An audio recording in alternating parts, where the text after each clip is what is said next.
Salve, rapaziada, meu Peixão na TV na área, aqui na TV Cultura Litoral e também no YouTube do Meu Peixão. O entrevistado de hoje é o treinador do Sub-20 do Santos, Leandro Zago. O treinador que possui vasta experiência em categorias de base e também na equipe profissional da Portuguesa, além, claro, de comandar o Santos na última rodada da Série B, falou sobre sua recém-chegada ao Peixe e suas expectativas em relação ao futuro. Seja muito bem-vindo ao Meu Peixão na TV, professor. E comigo, meu fiel escudeiro, André Reis. Boa noite, André. Boa noite, André. Boa noite, Leandro. Prazer estar aqui falando com você. Não, boa noite, André, não. Você falou boa noite, André. Boa noite, Felipe. Boa noite, Leandro. Prazer estar falando com você. Sou um grande admirador do seu trabalho, então estou bem feliz de estar aqui hoje. Legal. Seja bem-vindo, Leandro Zago. Bom, obrigado pelo convite, Felipe, André, muito obrigado aí pelo espaço para a gente poder falar do nosso trabalho, né? Para nós é sempre legal e espero que a gente consiga aí contribuir com um papo bem legal sobre futebol, sobre Santos, sobre tudo aí que envolve. Você tem uma experiência, né, futebol profissional em grandes clubes, e como que foi essa transição para você trabalhar na base, vir para o Santos? Você poderia contar pra gente um pouquinho essa trajetória aí até chegar aqui? Então, eu não enxergo, né, Felipe, a carreira nossa do futebol, ela não é linear, ela não é um crescimento linear, com raras exceções. Então, você acaba tendo alguns crescimentos, depende de muitos fatores que não são só o resultado de campo, né? E eu tive já, o Sub-20 é a categoria que eu mais trabalhei na minha vida, né, como treinador, é a que eu passei mais tempo aí, já tô aí há 16, 17 anos aproximadamente trabalhando já com futebol nos clubes, trabalho com futebol de alguma forma quase 25, né? Desde que eu estou na faculdade de graduação ali nos anos 2000. Então eu tive uma carreira assim, fui trabalhando em todas as categorias, eu tenho trabalhos do Sub-13 ao profissional, né? E é isso, assim, eu tive um momento de ir para o profissional, mas o profissional demanda muito a questão de você ter uma sequência de vitórias permanente, né? E trabalhar também com pessoas, né? Eu não tenho empresário, né? Então, assim, também demanda algumas outras coisas, assim, de ir para um mercado que você vai depender de pessoas que trabalhem o seu nome continuamente, né? Então, como eu não tinha uma continuidade, o mercado de Sub-20, eu particularmente gosto bastante, esse circuito de Sub-20 de grandes clubes, né? Estive no Palmeiras como auxiliar no Sub-20, trabalhei no Sub-20 do Atlético Mineiro, trabalhei no Sub-20 do Fortaleza, agora no Santos, né? Lá atrás, quando a Ponte ainda estava na Série A, também tive no Sub-20 da Ponte por 2 anos, então assim, é uma categoria que eu já trabalhei bastante. E quando teve oportunidade, eu gostei bastante, assim, da ideia, eu estava pensando nisso, estava mirando isso, tanto que eu já conheci o Sub-20 acompanhando já o Campeonato Brasileiro Sub-20, o Campeonato Paulista, já vinha fazendo alguns mapeamentos de várias equipes. E aí, quando veio a oportunidade, eu gostei bastante. Acho que hoje dá muita visibilidade para o nosso trabalho Sub-20. Você tem mais visibilidade que muitos treinadores profissionais, alguns de B e todos de C para baixo, com certeza, né? Porque o Sub-20 de um grande clube está sempre na TV, você consegue mostrar o seu trabalho e trabalha com grandes jogadores. Isso é legal, em potencial. Então permite também que você faça um jogo que muitas vezes nos times profissionais você não consegue fazer pela questão de limitação, elenco, investimento. Então isso também pesou bastante. Quem foi buscar você? Foi um primeiro contato do Rodrigão, né, que fez. O Gustavo, ele já conhecia o meu trabalho, porque quando ele estava no Cruzeiro, eu trabalhava nessa época no Atlético Mineiro, ele tentou me levar para o Cruzeiro 2 vezes. Na época eu vinha assim com bons resultados no Atlético, né, campeão mineiro, já tinha sido campeão brasileiro e mineiro no Sub-17, fui para o Sub-20 e o Gustavo já acompanhava. E aí foi naquele ano que entrou a pandemia, né, que foi esse primeiro contato. E aí o Cruzeiro estava com uma dificuldade financeira, o Atlético em crescimento, eu preferi não trabalhar com ele, mas a gente manteve algum contato. E ele fez um novo contato agora, eu achei que era uma oportunidade interessante da gente estar junto, então foi assim que aconteceu. Leandro, eu queria falar um pouquinho com você. Você tem uma carreira praticamente toda em futebol de base, teve experiências profissionais. A gente vê muito essa crescente da aplicação de conceitos táticos, né, no futebol de base, que anteriormente não era tão forte, né? Acho que do início dos anos 2010 para cá se tornou uma coisa mais comum. Eu queria saber de você, que trabalha com essas categorias, como aplicar esses conceitos táticos sem fazer com que a gente perca a essência, né? Principalmente se tratando de futebol brasileiro, aquele futebol que a gente fala de rua, que a gente está acostumado a vislumbrar quando se pensa em Santos, em futebol nacional. Como você mede isso, de manter a aplicação de conceito tático e manter a invenção do atleta, ele conseguir seguir seus próprios pensamentos no campo ali? Eu vejo que isso, André, é uma coisa muito mal compreendida, mal falada e pouco discutida. E aí entra num senso comum muito perigoso. Eu particularmente, né, e até um debate, até na quinta passada, eu fiz uma apresentação para alguns treinadores da nossa iniciação lá, sobre justamente desenvolvimento individual, de técnica e tática individual.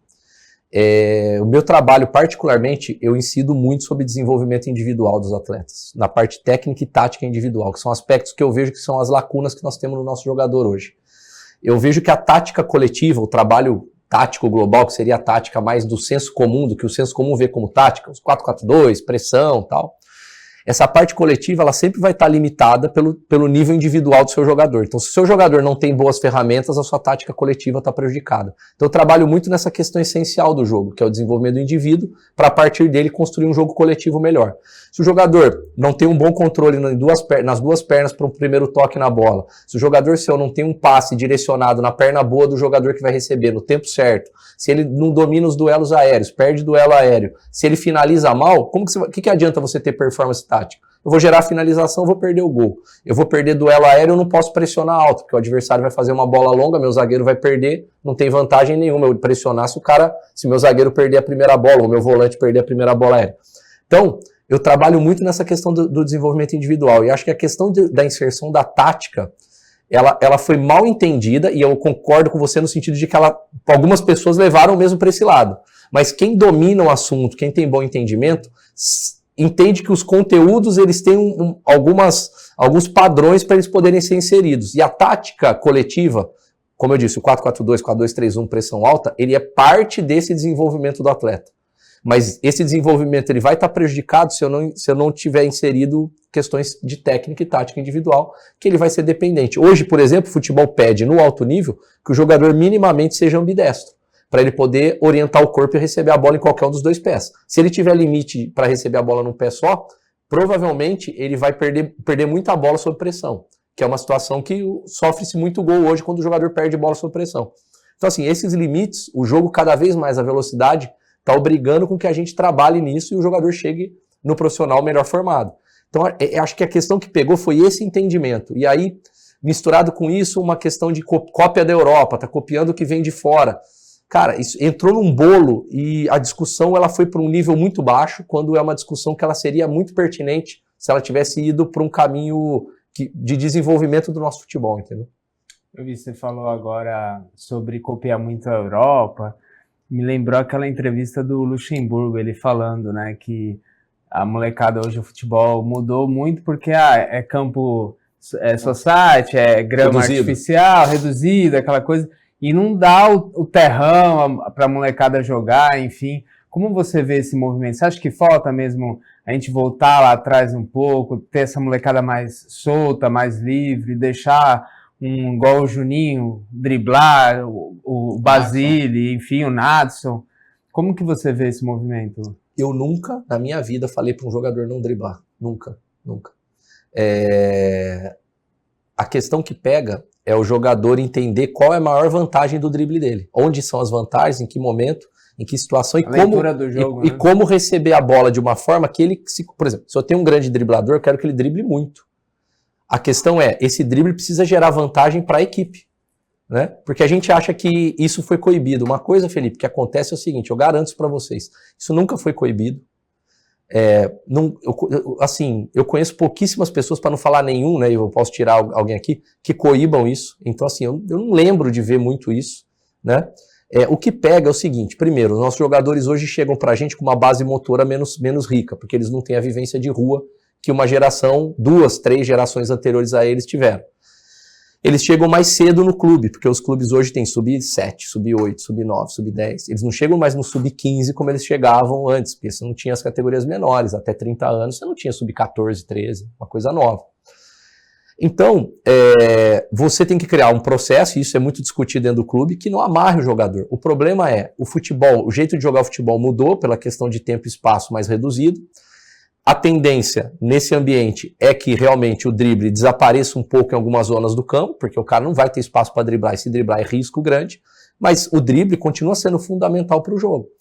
Então, os dribladores continuam existindo em zonas do campo que são vantagem para a equipe, laterais da área, frente da área, dentro da área, mas eu nunca acho que se tenha que valorizar um driblador que drible lá na lateral direita perto do próprio escanteio. Não gera nenhuma vantagem para a sua equipe isso. Esse é o entendimento que a gente tem que ter sobre essa questão. E sobre os campos, eu não quero contestar o Vanderlei, porque eu acho que ele é um dos maiores conhecedores de futebol que nós temos no Brasil, e ele é uma pessoa subaproveitada pelo conhecimento que ele tem. Mas em relação à formação, eu posso te garantir o seguinte, assim, o jogador joga nos campos irregulares até entrar no clube, e quando chega no clube, é mais importante que você trabalhe com ele a velocidade do jogo hoje, porque ele vai jogar em gramados muito bons, retos. Nós formamos jogador para jogar no Santos, a princípio, e na seleção brasileira. Daí para frente, o que vai acontecer com ele é outra coisa. E na seleção e no Santos, ele vai jogar em gramados rápidos, retos, planos, molhados. Então nós temos que preparar ele para esse jogo. O campo irregular, ele dá muita base motora no início, mas depois ele desacelera o jogo. Ele cria um jogo que não é o jogo que ele vai jogar na Série A. Quando ele está se aproximando da Série A, eu já falo com 15, 16 anos, ele já precisa estar afunilando para movimentos motores parecidos com o que ele faz na Série A. Então já tem que estar pensando em velocidade, os domínios orientados, como eu falei aqui, atacar espaço, o passe mais pesado. Isso não vai acontecer em campo lento, campo irregular. Então, essa distorção, ela é boa no início da formação para dar base motora. Mas quando ele já entra ali próximo de profissional, quando eu digo próximo, 3, 4 anos antes dele estrear no profissional, por exemplo, ele precisa estar sendo muito estimulado a velocidade do jogo alto. E queria que você contasse pra gente como foi o convite para ir no último jogo, tudo definido, campeão da Série B, aí o Carille foi mandado embora, que pra mim, eu falei isso publicamente pra mim, ele foi mandado embora só pela coletiva que ele deu, falando da pressão Santos e Corinthians, né? E aí você foi pego no susto, como que foi isso? Eu fui informado, a gente fez a semifinal do Campeonato Aspirante contra o Botafogo, na Vila, fomos eliminados nos pênaltis, e à noite já fiquei sabendo que poderia acontecer isso, que saiu a notícia durante o jogo, né? Então fiquei sabendo logo após o jogo. Aí na terça-feira eu fui informado, fizemos reunião, fomos até o departamento de futebol profissional lá, eu e o Rodrigo, fomos na sala do Galo, ele passou para nós qual era a situação, o que estava acontecendo, os jogadores que a gente teria à disposição. E aí foi isso, e a gente fez a preparação da semana da quarta-feira em diante, né? Os jogadores se apresentaram na quarta-feira, e a gente teria até o domingo. Então a gente teria aí algumas sessões de treino para a gente poder preparar minimamente, sem os jogadores alguns titulares e alguns que vinham entrando que eram importantes, alguns por questão contratual, alguns por questão de lesão, porque vinham jogando a base de fisioterapia, né, para poder estar em campo, e aí já não era necessário mais esse tipo de sacrifício, poderia cuidar ali para poder zerar a sua situação física. Então, dentro desse cenário, a gente foi preparando uma equipe dentro do que podia, a mais competitiva possível, sabendo que era o jogo da vida do esporte e que a gente tinha que entrar muito mobilizado, porque qualquer deslize lá, a gente corria o risco de sofrer uma derrota marcante, porque o esporte viria com toda a força, porque era o jogo do acesso dele. Eu acho que, só falando um pouquinho de contexto, só para aproveitar, você deu uma declaração que acabou incomodando um pouco o torcedor, que é mais passional, né, não é tão racional, sobre não fazer mudanças no time, né, na estrutura. Esse incômodo do torcedor te gerou alguma frustração ou você estava preparado? E também queria que você falasse um pouco sobre essas não mudanças, né, sobre o seu planejamento de uma equipe que já vinha sendo construída numa temporada toda. Bom, assim, eu penso sempre o seguinte, eu sou um profissional, sou contratado para trabalhar pelo clube, eu tenho que tomar as melhores decisões do que eu acho, baseado nas informações que eu tenho. Eu gostaria muito de atender a expectativa do torcedor, mas eu não tenho controle sobre isso. E aí óbvio, preciso ter uma comunicação efetiva com o torcedor, mas preciso jogar real com ele. O torcedor é inteligente e ele precisa entender algumas coisas. Como eu disse, a gente vai representar a camisa do Santos. Numa situação dessa, eu preciso colocar o time mais competitivo possível para que eu faça um grande jogo. É inocência achar que se você fizer qualquer time lá, você vai simplesmente perder o jogo. Você corre o risco de perder o jogo e manchar a história do clube. Ah, mas não vale, vale. Sempre que o Santos entra em campo, vale. Não existe jogo que não vale quando a camisa do Santos está em campo. Isso daí é inocência, porque depois do jogo você vai pagar o preço. Em relação à mudança de estrutura, eu sei que o torcedor ficou machucado com algumas coisas que aconteceram, eu entendo isso, Mas eu também tenho que entender o seguinte, primeiro, é uma equipe campeã brasileira da Série B. Se eu chegar lá e fizer um monte de mudança, vai parecer muito que eu estou querendo jogar o jogo para mim. Para que eu apareça, para que apareça o meu trabalho em 3 dias. Eu não estava lá para isso, eu estava lá para trabalhar pelo clube, sou funcionário do clube. Eu precisava fazer aquilo que fosse melhor no cenário que tinha. Se o clube achasse que deveria ter uma mudança brusca, a mudança deveria ter sido feita muito antes. Ele não achou isso, o clube achou que, tanto que deu resultado. O resultado foi o acesso e o título. Então, a mudança ali, 3 dias para treinar, primeiro, você não muda quase nada em 3 dias dentro de um time de futebol. Você muda a escalação, mas você não muda comportamento. Comportamento de jogador, você demora aí 6 a 8 semanas para começar a mexer com comportamento, quando você faz uma programação de treino. Você não muda comportamento em 3 dias. E a questão de mudar, e eu acho que aí foi uma questão também de respeito com o treinador que saiu, e existe isso é muito importante. Eu chego lá, eu tenho um time que foi campeão brasileiro da Série B, treinado por alguém que é campeão brasileiro da Série A, da Série B, campeão paulista algumas vezes. Eu chegando para trabalhar pelo clube, eu vou achar que eu tenho todas as soluções possíveis e mudar totalmente a rota do caminho do trabalho? Será que não é um pouco de arrogância ou até um pouco de falta de inteligência? Então, assim, eu prefiro acreditar que as melhores decisões vinham sendo tomadas, por isso o time foi campeão da Série B. Eu entendo que a torcida pode ter contestado algumas coisas na qualidade do jogo, na forma de jogar, na identificação, isso acontece muito, eu já passei por isso também em alguns lugares que eu trabalhei, mas o treinador ele tem que priorizar, né, eu acredito nisso, o resultado, e o resultado foi entregue. Então eu não podia mudar tudo isso, até porque eu sabia que eu não ia poder entregar nada diferente com 3 dias de treino. Eu queria falar um pouquinho de identidade com você, Leandro. O Santos é conhecido principalmente pelos meninos da vila, né, a cultura da base, mas também pelo DNA ofensivo, né, a torcida cobra muito isso. Eu queria fazer uma pergunta relacionada ao que isso se identifica com o seu estilo de jogo, né, a maneira que você identifica o estilo do Santos e o seu estilo e se casa. Quando você recebeu a proposta, isso foi uma coisa que estimulou também esse modelo mais ofensivo de jogar bola que a torcida gosta tanto? Eu penso o seguinte, assim, eu acho que o treinador, como formação de treinador, né, e a gente passa por uma crise hoje no Brasil, ele tem que se preparar na carreira, não para jogar o jogo que ele gosta ou um jogo, ele tem que se preparar para jogar vários tipos de jogos, para ele poder ser flexível e se adaptar ao ambiente. E a cultura de jogo do Santos ofensiva me atrai muito, particularmente. Eu gosto bastante, acho bem interessante, e acho que ela casa bem com algumas coisas que eu posso colocar nas coisas que eu acho vantajosas terem de uma equipe. Então, assim, criar uma equipe que tente recuperar a bola rápido, uma equipe que tente pressionar o adversário dentro do campo dele para poder ter a bola rápido e perto do gol adversário. Criar situações de 1 contra 1 pelos lados do campo, por dentro. Então, assim, tudo isso casa bastante. E eu, como treinador, eu tenho que me adaptar. Eu já trabalhei em vários cenários. Já trabalhei em clubes pequenos, clubes médios, clubes grandes. E não existe um jeito de jogar meu preferido, existe aquele que eu acho melhor para aquele cenário.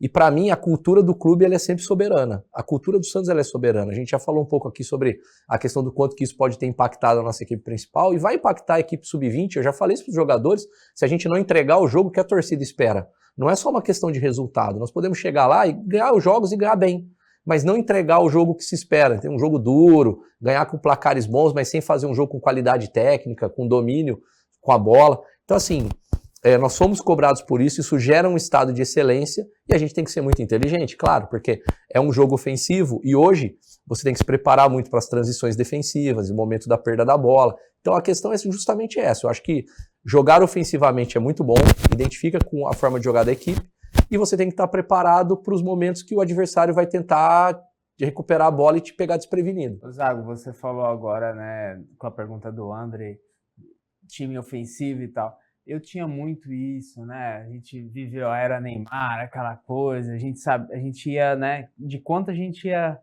ganhar, né? Não importa, toma 3, 4 gols, não importa, a gente vai fazer 5, 6.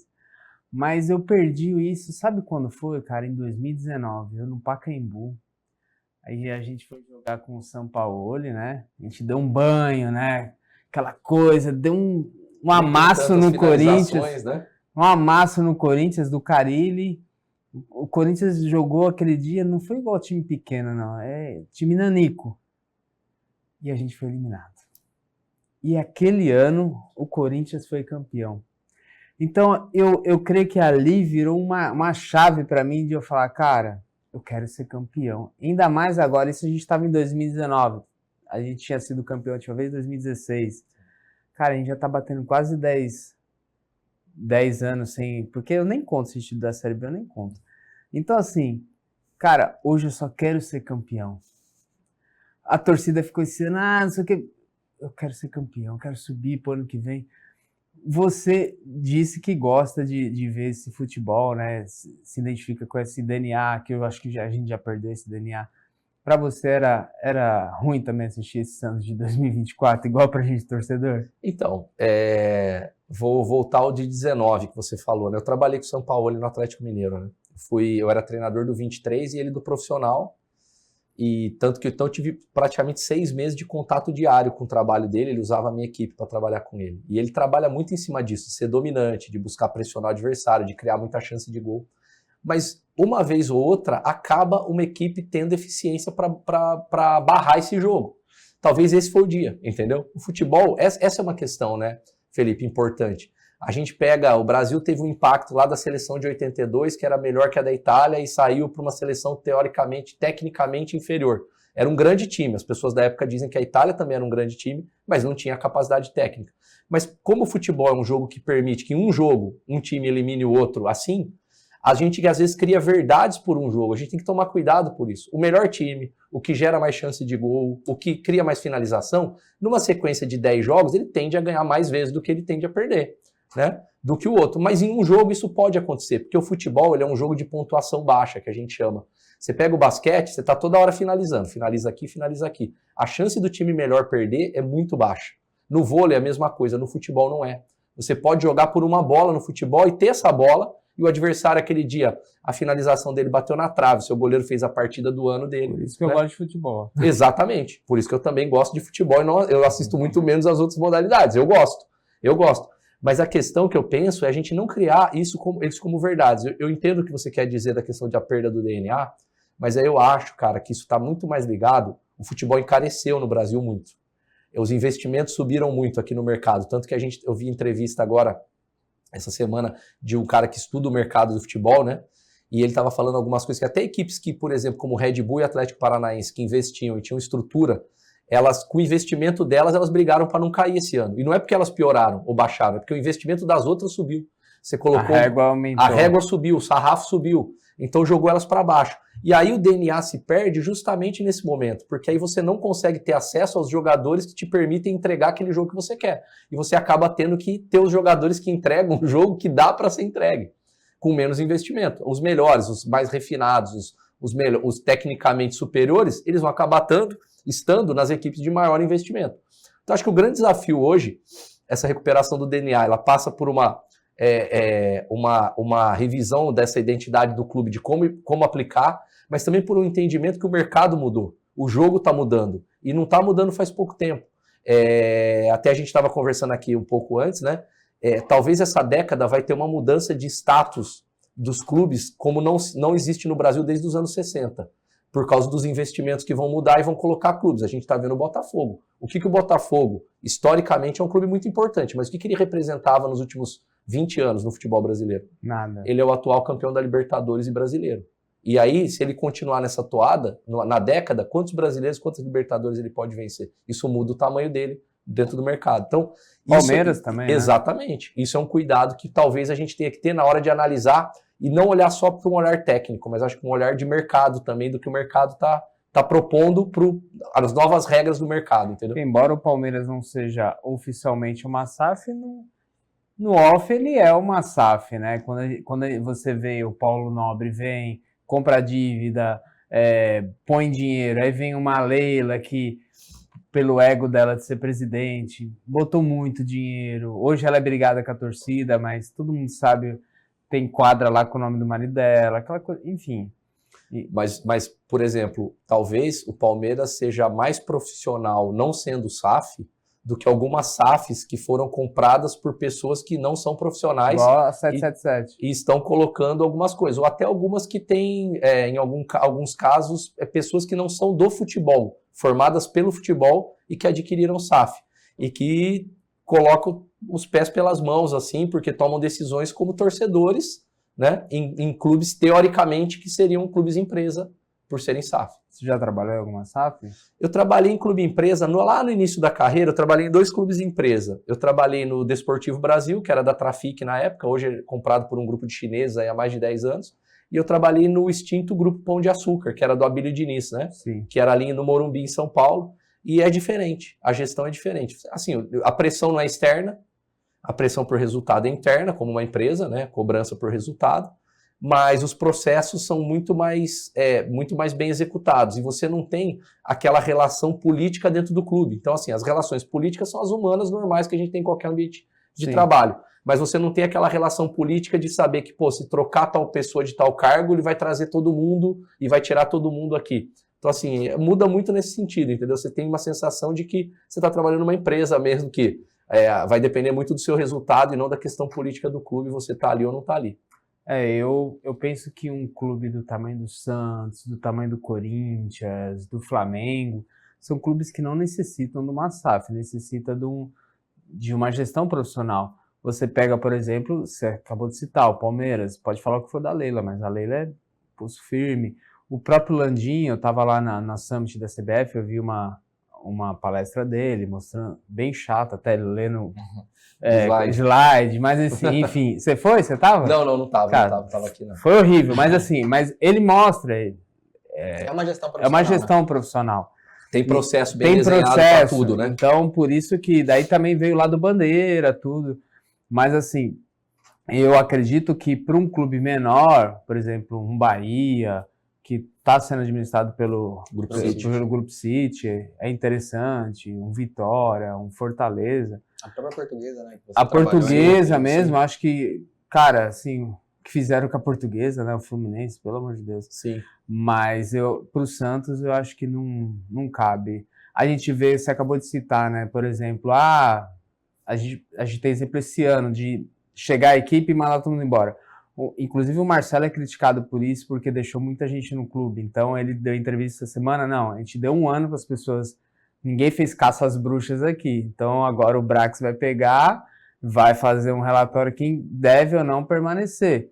De certa forma, por mais que tenha muito amadorismo no clube, isso eu acho que é uma postura profissional. Então, só que a gente entrou nesse assunto de SAF, né? E eu acabei entrando nisso e eu acho que para a SAF não cabe dentro do Santos. A dificuldade das SAFs para os grandes clubes, né? E acho que hoje dos grandes clubes no Brasil, Cruzeiro e Atlético são SAF. Dos grandes, né? Os 12 grandes, né? Acho que são eles, né? Que são SAFs, né? No Bahia também, no Bahia tá. Não, mas dos 12 eu digo, os 12 grandes. A gente pegar os 4 de São Paulo, 4 do Rio, 2 de Minas e 2 do Sul. Para os grandes clubes que tem camisa, que tem arrecadação, eu acho que a gestão profissional atende bem, porque tem que lembrar o seguinte, a SAF, você pode quebrar uma SAF. E se você quebrar a SAF, obrigatoriamente você vai para a última divisão do seu campeonato, você tem que recomeçar tudo. O Botafogo, a gente estava falando do Botafogo. Também. Exato, o Botafogo, verdade. Isso, o Vasco, né, se transformou também, está nesse litígio aí. Mas assim, é isso, você tem que saber que a partir do momento que virou SAF, o seu clube pode quebrar. E ele tem um dono, ele, assim, teoricamente, não tem mais satisfação para a torcida. Se o dono quiser fazer algo, ele vai fazer, porque ele comprou aquilo ali. Sim. Né? Então, assim, tem isso daí que tem que ser pesado. A gente acha que SAF são aqueles grandes mecenas que entrava, punha dinheiro, não sabia se ia tirar o dinheiro. Não é isso, né? Então, esse é um entendimento que a gente tem que ter para não iludir o torcedor de que virou SAF, eu vou ser campeão do mundo. Você sabe, eu sou de Barueri, né? Eu cresci em Barueri, enfim. E eu vivi meio esse processo, como... não sei se você lembra o Grêmio Barueri, sensação, lembra? Pedrinho, sim. Val Baiana, aquela que jogou a Série A, era a sensação. Lembro, 2009. Aí o que aconteceu? Vendeu, aí para um grupo de empresários, aí foi para o interior, oeste, não sei o quê. Acabou. Exato. O cara fez o que queria, quando era Barueri ali. Então, assim, era dele. É dele, ele fez o que ele... Então, assim, eu acho que eu sou meio reticente com essa questão de SAF, porque eu acho que o Santos tem uma coisa que não tem preço, a sua história. O Santos tem algo que é o time do Pelé, cara. Para quem, com certeza, você já deve ter tido a oportunidade de estar fora do Brasil, quando a gente tá com a camisa do Santos, é um passaporte, é um green card mundial. É o clube brasileiro mais conhecido fora do Brasil. Sim. Então, assim, cara, isso não muda. Não tem dinheiro que... eu acho assim que é o clube se rebaixar muito, o Santos se rebaixar muito de alguém falar, não, eu sou dono disso aqui. Porque hoje eu bato no pé e falo, eu sou Santos, isso aqui, eu pertenço a sensação àquilo, de pertencimento à comunidade muda. Sim, aí agora falar, não, SAF. você não é dono de nada não, você é meu fã aqui, porque eu sou dono disso aqui. Exatamente. Então eu... Né? Ô, Leandro, eu queria te perguntar uma questão. Você assume um trabalho logo após o Orlando Ribeiro ser demitido, um treinador que estava no clube há muito tempo, é campeão paulista pelo Santos, em outros clubes ganhou a Copa São Paulo, enfim, é um treinador vitorioso, que tinha sua metodologia de trabalho, mas que também já estava um pouco desgastada com o próprio torcedor, né? O torcedor já estava um pouco desgastado do Orlando, acho que os últimos anos também não tinham sido bons. Eu queria saber o que deu para aproveitar, se teve uma conversa com o Orlando, vocês devem se conhecer do futebol, e como foi essa adaptação dos jogadores, né? O Orlando tem um estilo de jogo de mais transição, de pressionar alto, recuperar a bola e transicionar. Queria saber como foi para você esse processo. Eu conheço o Orlando, já nos enfrentamos, ele no São Paulo, eu no Atlético, acho que eu no Fortaleza, ele no Santos, né? A gente já se enfrentou. Não conversei com ele, porque acho que assim, o momento dele da saída, você tem que respeitar isso, ele já estava indo pro Corinthians, não acertado, mas estava indo, também já estava assumindo um outro trabalho com outra cabeça, e aí eu preferi receber as informações do pessoal daqui, né? Sim, a gente tem que dar sequência, tem que pegar tudo aquilo que ele fez de positivo e buscar suprir as lacunas que você identifica, né? Então, realmente, assim, o tipo de jogo nosso é diferente, o que a gente pensa, eu acompanho, né, o trabalho dele já há bastante tempo. Acho que o Orlando tem um tipo de jogo que ele trabalhou sempre em escolas muito técnicas, né, muito tempo de São Paulo e aqui, principalmente, ele tem uma passagem curta pelo Palmeiras. Sim. Então, assim, ele tem uma experiência de trabalho com muitos bons jogadores top. Eu tenho, mas eu não tenho o tempo dele. Eu tenho muito tempo também trabalhando com limitação de recursos. Então, eu tive que criar outras ferramentas para o meu jogo que compensassem a falta de capacidade técnica, né, nesses clubes aí. Então é isso, eu acho que eu tento aproveitar aquilo que ele desenvolveu com os jogadores, principalmente do ponto de vista técnico com bola, e tentar incrementar algumas coisas que podem potencializar esse jogo no sentido de agressividade, de recuperação da bola, de defesa da área, essas coisas. Legal. E, assim, só uma pergunta mais antes de terminar o bloco. Você assume já no final de temporada, já um final de Campeonato Paulista, e trabalha com o clube e consegue levar o Santos à semifinal do Campeonato Brasileiro de Aspirantes. Como que foi esse período de... Foi vitorioso, se for parar para pensar, né? Não conquistou títulos, mas foi um período vitorioso por curto espaço de tempo. Pô, foi uma pena a gente não ter ido para a final. Acho que a gente jogou muito melhor que o Botafogo, o jogo na Vila. Infelizmente, com poucas... O Botafogo tinha um jogador ali que é acima da média, que é o Matheus Nascimento, que é um jogador que meio que se perdeu um pouco no processo, tá ali, não era para ele estar ali. Pra você ter uma ideia, em 2020 eu joguei contra ele no profissional, eu substituí o São Paulo em 3 jogos no Atlético Mineiro, ele estava nos jogos com 16 anos, então não era para ele estar com 20 anos, jogando no Sub-23, né? E aí ele acabou tendo uma chance e ele fez o gol. E a gente teve muitas chances e a gente fez um gol só, o que obrigou a gente a ter que resolver nos pênaltis. Então, isso foi muito frustrante, porque eu queria estar na final, acho que a gente poderia. Nós fomos a única equipe que venceu o time campeão, o Red Bull. O Red Bull perdeu um jogo no campeonato, foi pra gente. Foi logo a minha estreia, né? Com 10 dias de trabalho. E até os amigos meus lá falaram isso, pô, a gente era pra ser campeão invicto. Falei, não era não. Então eu queria estar nesse jogo da final, queria muito, fiquei muito chateado da gente não estar. Mas o campeonato foi muito importante pro processo todo do clube. Foi importante para os jogadores de Sub-20 que amadureceram muito durante uma competição Sub-23. Isso vai nos ajudar agora na Copa São Paulo. Foi importante porque a gente conseguiu resgatar alguns jogadores que estavam sem espaço na equipe principal e que tinham meio que perdido um pouco de vitrine. E eles puderam ter vitrine e desempenho e agora o clube está conseguindo manejar, porque está recebendo bastante propostas. São os meninos que são acima da idade, né? O Fernandinho, o Andrei, o Kevin, o Nunes e o Balão, né, que jogaram com a gente. Então, esses jogadores, a gente conseguiu, assim, ajudar, porque são jogadores que são um patrimônio do clube, né, são um ativo do clube. Então, assim, todos eles agora estão se encaixando bem, né.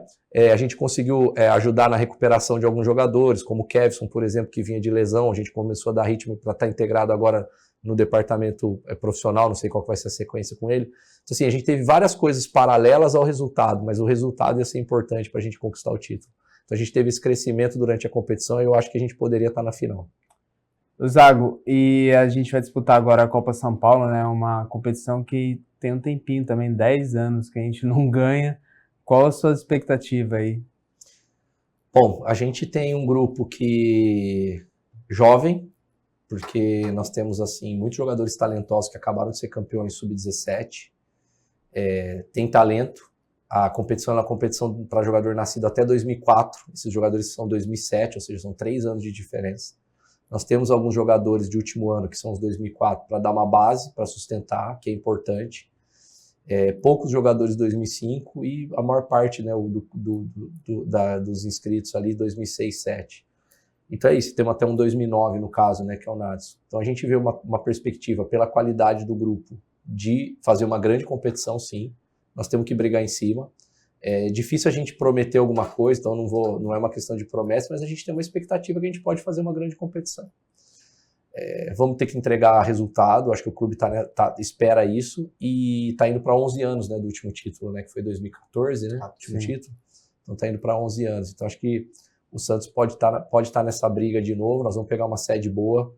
Acho que a Araraquara dá uma estrutura boa, um campo bom, torcer para não chover, para encharcar campo e mudar um pouco o cenário do jogo. Que talvez um jogo de um pouco mais de imposição física não seja o melhor para nós, a gente prefere um jogo mais técnico, um jogo mais rápido. Araraquara é bom porque não faz muito calor, né? Exatamente, mas nós vamos ter uma vantagem, né, Felipe? Só jogo à noite. Isso é melhor. Eu já peguei sede que é jogo 1 da tarde, 2 da tarde, é duro. Então, assim, a gente vai ter isso como vantagem, né, para a gente poder jogar. Os jogadores estão muito motivados, eles sabem o que pega. Cada um tendo o seu papel dentro do grupo. Os 2004 sabem que é a última taça deles. O cara tem que fazer uma boa Copa São Paulo, porque senão ele dá 5 passos para trás na carreira. Os 2005 tem mais uma copinha, mas não podem entrar com essa expectativa, nós já mostramos isso para eles. Você tem que entrar com uma Copa São Paulo da sua vida. A vitrine, né? Para não ficar o último ano no Sub-20, porque depois o jogador fica frustrado o último ano no Sub-20. Faz uma grande Copa São Paulo, que isso não acontece, né? E os 2006, 2007 são jogadores, como eu disse, com qualidade, que vão para a Copa São Paulo já entregando desempenho, mas que ainda vão ter 2, 3, 4 Copa São Paulo para jogar. Então é isso, eu acho que a gente tá com uma mescla boa, motivação tá boa, a harmonia entre eles está crescendo, a gente está construindo um grupo competitivo. E, Zago, você falou desses atletas do Sub-15 e do Sub-17 que vão estar inseridos nesse contexto de Copa São Paulo. Muitos ali não chegaram a jogar no Sub-20, alguns sim. Você tem o Nadson, que é um atleta Sub-15 nesse contexto também. Eu queria saber quais adaptações físicas você tem que fazer com esses atletas que se acostumaram a jogar nas categorias Sub-17 e Sub-15, para pegar um Sub-20, porque vocês vão pegar muitos clubes que vão jogar com a maior parte dos jogadores 2004, né, que são atletas mais fortes, já estão muito próximos do profissional. Nos dias de hoje, o jogador Sub-20 ele já está no nível de profissional fisicamente. Sim. E quais adaptações vocês têm que fazer com esses atletas, tiveram que fazer e ainda estão fazendo para conseguir jogar uma Copa São Paulo num bom nível? Quando você está num clube menor, você acaba usando muito jogador de último ano, que é a sua estratégia para equilibrar o time e ter um time competitivo. Então nós sabemos que nós vamos enfrentar times que talvez tecnicamente não batam de frente com a gente, mas que vão tentar essa estratégia de ter muito jogador físico de último ano para compensar. Então, a gente já está falando sobre isso, e você fez uma pergunta muito legal. A questão física é uma questão importante, mas não é só pela questão de força, é pela questão de resistência. Os campeonatos da base, em geral, se joga um jogo por semana. Tirando o calendário do Sub-20, porque o do 17 também, você consegue equacionar melhor, um pouco. Mas o do 20, todos os outros calendários para baixo, o jogador está habituado até fisiologicamente, fisicamente, a jogar um jogo na semana. Quando vai para a Copa São Paulo, ele tem que jogar na terça, folga a quarta e joga a quinta. Tudo jogo decisivo. Tudo jogo com alto nível de estresse físico, estresse mental. O cara chega arrebentado no hotel na terça à noite, na quarta ele já está na véspera do jogo. Ele acorda de manhã na véspera do próxima partida. E quando você pega aquela sequência de mata-matas, do primeiro mata-mata até as quartas de final, você joga dia sim, dia não. Então a questão é a seguinte, é tomar cuidado porque esses jogadores, por exemplo, no caso que são 2009 do Nadson, a resistência fisiológica dele, por mais que ele seja um menino até privilegiado para a idade, ele não sustenta 90 minutos dia sim, dia não por muito tempo. Os jogadores que estão indo de metade para o final do Sub-20 que começam a ter essa adaptação física melhor, já começam a ter um corpo mais parecido com o de profissional, sabe? Então, tudo isso a gente tem que levar em conta na hora da mescla. É muito legal falar que está levando um time jovem, desde que você não tenha compromisso com o resultado. Se você tem algum compromisso com o resultado, você tem que se preocupar na hora que começar os mata-matas com a recuperação. O que me dá hoje uma leitura boa do nosso grupo é que a gente tem opções. Porque eu já falei para ele, se prepara como atleta. Porque se você se preparar como atleta, é bem provável que você não vai jogar todos os jogos o tempo inteiro. Se você não se preparar, eu tenho certeza disso. Eu já te garanto que você não vai jogar todos os jogos. Ou você vai se machucar, ou você não vai sustentar o jogo, ou você vai entrar cansado, vai ter muito erro técnico, eu vou ter que te tirar rápido do jogo. Tudo isso pode acontecer. Então eles já estão preparados, já estão avisados, sabem que esse mês tem que ser o mês da vida deles. Nós estamos fazendo uma programação bem agressiva, assim, no sentido até de data. Nós já falamos para eles. O Natal até a gente foi um pouco legal ali de dar uma folga de Natal de 2 dias. Mas depois não tem mais. Nós vamos treinar todos os dias, inclusive véspera e virada de ano. Por quê? Porque a gente quer ir para a competição muito bem preparado. E a mensagem para eles é essa. A virada do ano não pode valer mais do que a sua vida e a sua carreira. Você vai ter mais 60 viradas do ano para passar na sua vida. A Copa São Paulo pode ser a última, ou pode ser aquela que muda os rumos da sua carreira. Então, esse é o preço que a gente tem que pagar. E falando do Nadson, né, que ele é o jogador, acho que depois do Cauã, é o jogador que mais tem expectativa da torcida. Eu queria saber em questão de minutagem, qual que é o planejamento para ele, e outro atleta que é o Robson Júnior, que também é um atleta que a torcida espera muito por conta da história do pai, enfim. O Helder esteve aqui algumas semanas atrás, ele falou que em questão de minutagem ele estava tendo pouca no Sub-17, até por questão física, né? Um atleta que não fez a base completa, chegou no Sub-15 um pouco mais velho, né? Começou a fazer a base um pouco mais velho.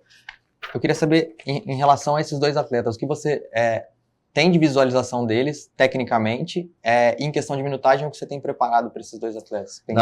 Claro que a gente quer dar minuto para eles, mas vai depender muito da performance deles. Eles têm que estar cientes disso, eles sabem disso. Deixamos bem claro.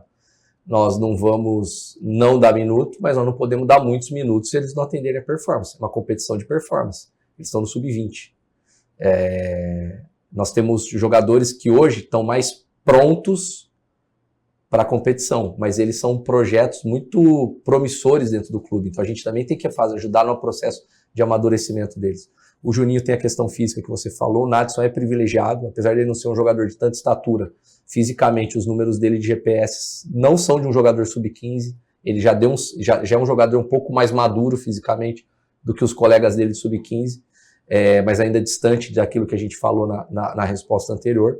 E o Juninho, sim, o Juninho ele precisa de uma base física maior para jogar, mas é um jogador extremamente talentoso. Você acha que isso não é uma deficiência do próprio Santos na questão física, tanto de suplementação como da estrutura mesmo, de academia, tudo? Então, o Felipe, nós temos assim, o clube tem buscado parcerias, né? Então assim, hoje hoje os jogadores inclusive estão treinando na academia do profissional. A gente está com essa proximidade com o profissional, foi criada essa conexão agora, o profissional entrou em férias, da gente usar a estrutura do profissional. Nós não estamos usando os campos porque eles já estão sendo cuidados para a pré-temporada.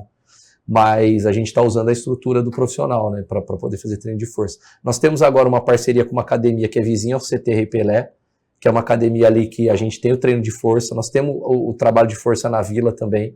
Nós temos suplementação, assim, padrão muito bom, muito similar, muito parecido até com o profissional. E eu vejo que, assim, se fosse isso só, eu acho que a gente pode pegar alguns detalhes desses, talvez em algum momento poderia ter sido melhor, ok. Mas nós temos muitos jogadores com base muscular bem construída. Se fosse um problema do clube, sistêmico do clube, a gente não teria ninguém. A gente teria isso como ninguém. Então a gente tem alguns jogadores com uma base física bem construída. Então assim, o clube oferece uma boa estrutura. A questão muitas vezes é sobre visão, sobre o tipo de trabalho que é feito, sobre não dar uma atenção e também questão de maturação. O Juninho, ele é um menino. Ele não condiz com a idade de 17 anos, a maturação biológica dele. Você olha isso no rosto dele. Ele parece ter uns 14. Então, ele não tem sinal de pelo no rosto, para barba, né? Você vê que a massa muscular dele não é desenvolvida como alguns meninos da própria categoria dele. Pô, isso eu acho muito bom. Porque isso mostra que, com o potencial técnico que ele tem, imagina o que ele tem de reserva de evolução para poder ter. Eu não vejo um problema nisso, entendeu? Agora, em relação ao potencial de desenvolvimento, sim, hoje nós temos uma visão sobre isso. Eu penso muito sobre... Eu fui preparador físico no começo da carreira, né? Eu entrei no futebol como preparador físico. Então, eu me atento muito com as questões físicas, desenvolvimento motor do jogador, desenvolvimento de nível de força. E aí não confundir com deixar jogador pesado é diferente. A gente quer melhorar a potência do jogador, não a massa muscular. A massa vai vir como consequência dele aumentar a potência, não como prioridade. Eu não quero dar 8 quilos a mais para um jogador. Eu quero que ele fique mais potente. Se ficando mais potente, ele aumentar 5, 6, 7 quilos, beleza. Ele vai estar mais rápido, ele vai saltar mais, ele vai mudar de direção melhor, ele vai recuperar melhor os jogos, e aí aquela massa muscular vai trabalhar em favor dele. Então a gente tem esse conhecimento lá, e a gente está trabalhando muito em cima disso. Eu queria fazer uma pergunta. Por que você está rindo? Eu sei de quem você vai perguntar. Claro, eu tenho que perguntar do ídolo da torcida, né? O jogador da base, que ficaram bravos o dia que eu falei que era o Neymar boliviano, né? Ficaram bravos comigo. Mas do Miguelito, né? Que é um jogador do qual eu sempre deixei claro que eu queria muito que jogasse e não era escalado. Desde as pessoas que receberam ele lá atrás, ainda na gestão do Pérez, falaram que ele é um jogador ok, não é tudo isso que as pessoas esperam. E na minha visão, eu queria ver, para eu poder avaliar, né, como torcedor, e a gente não vê ele jogando. E queria saber qual que é a sua visão sobre esse jogador, perspectiva. Você acha que ele é realmente o Neymar boliviano que a torcida coloca, ou isso até atrapalha ele? É importante ressaltar que o Zago foi o primeiro treinador que deu uma oportunidade do Miguelito começar jogando como titular. Ele ainda não havia começado jogando como titular na equipe profissional. E eu só saquei ele por causa da questão do cartão amarelo. Não foi por uma questão, eu daria mais minuto para ele, com certeza.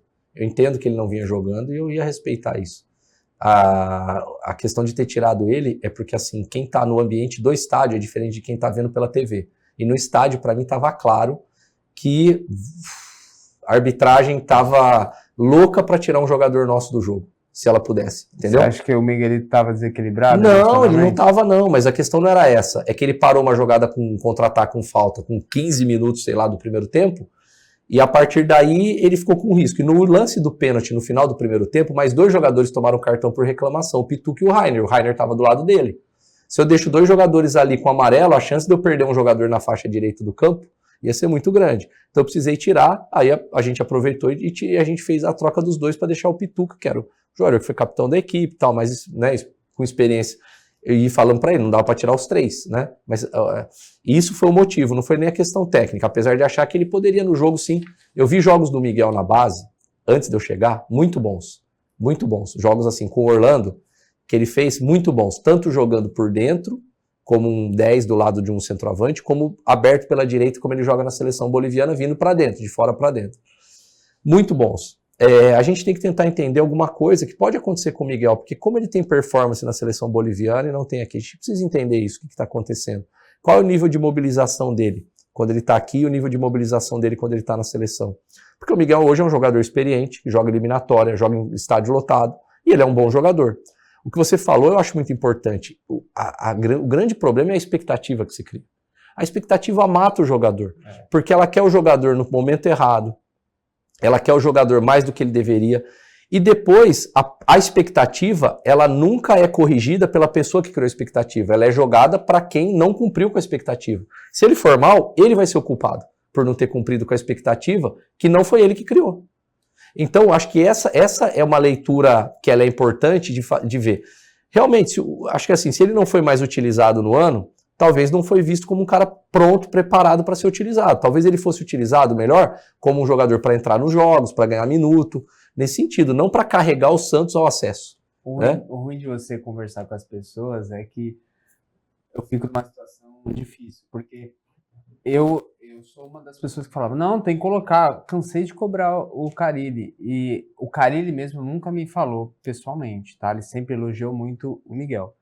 Mas as pessoas em volta falavam, cara, é um favor que o Carille tá fazendo, porque ele vai queimar o moleque. O moleque, ele não tá ainda preparado para segurar essa bucha numa Série B. Então ele tá, na verdade as pessoas acham que ele é inimigo do moleque, mas não, ele tá sendo muito amigo. E talvez isso explique aquela perda de paciência ali no momento até do Juliano ter tido uma atitude de defesa. Você acha que falta intensidade do Miguelito? Eu acho que assim, a intensidade dele ela é diferente. Intensidade no futebol ela é vista só como intensidade física. O Miguel, a intensidade física dele é média moderada. A intensidade dele é técnica. Ele é um jogador de intensidade técnica. Ele tem bom domínio, boa condução, boa finalização. Quando você pega treinadores que querem jogadores que sejam mais competitivos fisicamente, o Miguel não vai ter espaço. Se você tiver treinadores que vão mais com um olhar técnico para o jogo, como é o Orlando, por exemplo, o Miguel joga. Eu acho que a questão é o Miguel estar num ambiente que favorece o jogo do Miguel. Eu acho que é isso que pega, porque capacidade e qualidade ele tem. Ele tem boa técnica, ele tem boa condução, ele tem boa finalização, ele acha bons passes. Agora ele precisa estar num jogo que favoreça esse tipo de jogo. Num jogo físico, não é o jogo do Miguel. Não é o jogo do Miguel. O Miguel é um jogador que precisa ter jogadores perto dele para ele se associar, para ele jogar apoiado.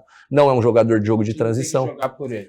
Não é jogar por ele, mas é um tipo de jogo um jogo aproximado. Porque, por exemplo, quando você pega um jogo, até um jogo vou chamar de um jogo mais físico, assim, um jogo de transição. Você recupera a bola, já bola longa no ponto, acelera, os jogadores se distanciam, o ponto acelera, o volante vai demorar para sair do campo dele para chegar perto do ponto, ou meia, porque é um jogo de espaço, de velocidade. Quando você pega um time que faz passe curto, ele anda perto. O Miguel, para mim, eu vejo ele mais num jogo desse de aproximações do que nesse jogo de velocidade, que distancia muito os jogadores. Agora, quando você tem Bruno Henrique do Flamengo, por exemplo, quando você tem o Luiz Henrique do Botafogo, são jogadores de espaço grande. São habilidosos para jogo curto, mas vão bem no espaço. Não estou comparando o Miguel porque ele é outra posição, estou falando do tipo de jogador, né? O tipo de jogador. Então, é um meia que precisa disso. Acho que o Miguel, num jogo mais associativo, ele vai melhor. E não sei se esse é o jogo do Carille. Acho que aí pode pegar um pouco. É a característica de jogo. E de jogador, já teve jogador bom que comigo não encaixou com o treinador seguinte. E o contrário, o jogador que não vinha sendo utilizado, e daqui a pouco ele se enquadra. Acontece muito com isso, porque por mais que, como eu falei, que a gente tente encaixar dentro da cultura, dentro do seu grupo, é muito difícil um jogo que atenda a todos. Você vai atender ao X% do seu grupo, você vai tentar atender a maioria, os melhores do seu grupo e a maioria. Você não vai, talvez, atender 100%, e aí 3 ou 4 jogadores não vão conseguir se enquadrar ali, isso vai acontecer. O futebol é muito complexo, sabe, Felipe? Eu acho que, assim, algumas coisas na formação do Miguel, ele poderia rever, no sentido de, talvez, pressionar um pouco mais, ser um pouco mais agressivo para competir, sustentar mais a bola fisicamente, talvez ele precise um pouco mais de sustentação física para jogar. Mas ele é um jogador que tem muitos atributos positivos. Ele tem muita qualidade. Não pode, por mais que a gente fale, né, que é a seleção boliviana, né, com todo respeito, mas ele é titular da seleção boliviana com 20 anos. E ele provavelmente vai ser por muito tempo, até pela falta de renovação que tem na Bolívia, é um jogador que vai ser de seleção. Então eu acho que são coisas para ele ganhar. Ele é muito jovem, cara. É muito jovem. Com 20 anos ainda o jogador é muito jovem. Se ele evoluir nisso, acho que ele joga num nível muito bom. A gente tem expectativa. Eu quero ver o nosso Miguelito em campo. E a gente vai indo para o final da nossa entrevista. Foi um prazer receber você aqui, agradecer a assessoria do Santos também, né? Sempre à disposição. O Thiago, enfim, o Márcio Calves, o Maradei. Agora tem até um FM lá agora, né, na assessoria, né? Que é o Fernando Melo, né? Enfim, a Press FC lá. Agora o que mais tem lá é assessor de imprensa. Vitor Antes, né? Ele vai chorar também, né? Mas a gente sempre pede para o convidado mandar um recado para a torcida. Queria que você olhasse para essa câmera aqui e mandasse o seu recado aí para a torcida para o ano que vem, né? Que vai disputar a Copa São Paulo, importante, enfim. Bom, primeiro, antes, agradecê-los pelo espaço, pela oportunidade da gente poder explicar, falar do trabalho. Acho que isso é muito importante nessa conexão com a torcida. E para a nossa grande torcida, eu peço que dê muito apoio para a gente, todos os torcedores do Brasil inteiro. O Santos é uma torcida nacional, então eu peço o apoio de todos para nós na Copinha. Aqueles que forem de Araraquara e região e puderem estar no estádio, a gente contaria muito com a ajuda de vocês para nos dar apoio. Tenham um pouco de paciência, nós temos um grupo jovem, com jogadores jovens muito talentosos, que vão dar muito retorno para o clube técnico e depois futuramente até financeiro. Eu tenho certeza disso. Vocês vão conseguir acompanhar esses jovens jogadores lá com a gente, deem apoio, porque a gente pode chegar muito longe na competição. É uma questão da gente amadurecer a equipe, preparar a equipe nessa reta inicial, e a gente vai crescendo e a gente vai chegando longe. Então a gente conta muito com o apoio de todos vocês, do Brasil inteiro e principalmente Araraquara e região, quem puder estar lá no estádio para nos apoiar, para poder torcer para a gente e para poder jogar uma energia positiva e levar a gente até a final aqui em São Paulo para a gente poder buscar esse título novamente. É isso aí. Queria agradecer o Andrei mais uma vez, obrigado, ao Zago, enfim. Foi muito bom, esclareceu bastante coisa, né? Você fala muito bem, parabéns, né? O instrutor, né? Que nem você falou, instrutor, mas tem gente que se intimida com a câmera, né? Mas é isso. Meu Peixão na TV fica por aqui. Fique ligado sempre aqui na TV Cultura e também no YouTube do Meu Peixão. E até semana que vem.